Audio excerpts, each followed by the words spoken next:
तर आता पुढचा प्रश्न असा असतो, की एंडोमेट्रियोसिस हा आजाराचा निदान कसा होतो किंवा डायग्नोज कसं केलं जातं. तर याच्यासाठी आपण मुख्य 3 टेस्टचा वापर करतो. एक आहे ट्रान्सव्हॅजिनल सोनोग्राफी, दुसरं असतं एम-आर-आय स्कॅन आणि तिसरा असतो डायग्नोस्टिक लॅप्रोस्कोपी.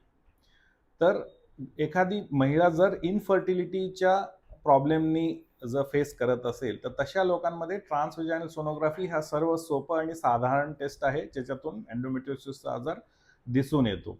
बरं, जर एखादी मुलीचं लग्न झालं नसेल आणि ती खूप तरुण असेल, तर तशा पेशंटमध्ये आपण ट्रान्सव्हॅजिनल सोनोग्राफीचा वापर करत नाही. तर तिथे आपण एम-आर-आय स्कॅनचा वापर करू शकतो. ठीक आहे. आणि जर ह्या दोन्ही टेस्टचं मधून निदान जर झालं नाही आणि आपल्याला सस्पेक्टेड आहे, की ह्या पेशंटमध्ये एंडोमेट्रियोसिस असायची शक्यता जास्त आहे, तर आपण डायग्नोस्टिक लॅप्रोस्कोपी नामक टेस्ट करतो.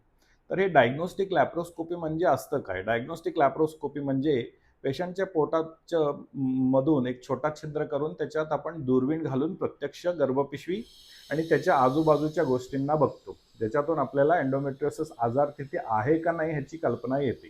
ठीक आहे. तर असं आपण एंडोमेट्रियोसिसचं डायग्नोसिस करतो.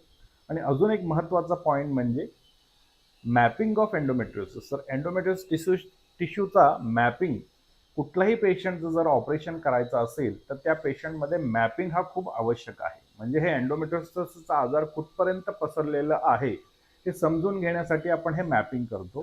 तर ह्याच्यात एम-आर-आय स्कॅनचा खूप मोठा रोल आहे. तर एम-आर-आय स्कॅनमध्ये आपण हे टिश्यू कुठपर्यंत पसरलेलं आहे आणि नर्व्ज जे आहेत, इन्फिरियर हायपोगॅस्ट्रिक प्लेक्सस म्हणा, हायपोगॅस्ट्रिक नर्व्ज म्हणा, युरेटर्स म्हणा, रेक्टम, सिग्मॉइड कोलन आता कुठपर्यंत पसरलेलं आहे, सगळ्या गोष्टीचं माहिती एम-आर-आय स्कॅन करतं. तर ऑपरेशनच्या अगोदर आपण एम-आर-आय स्कॅन चं महत्त्व खूप जास्त आहे. Thank you.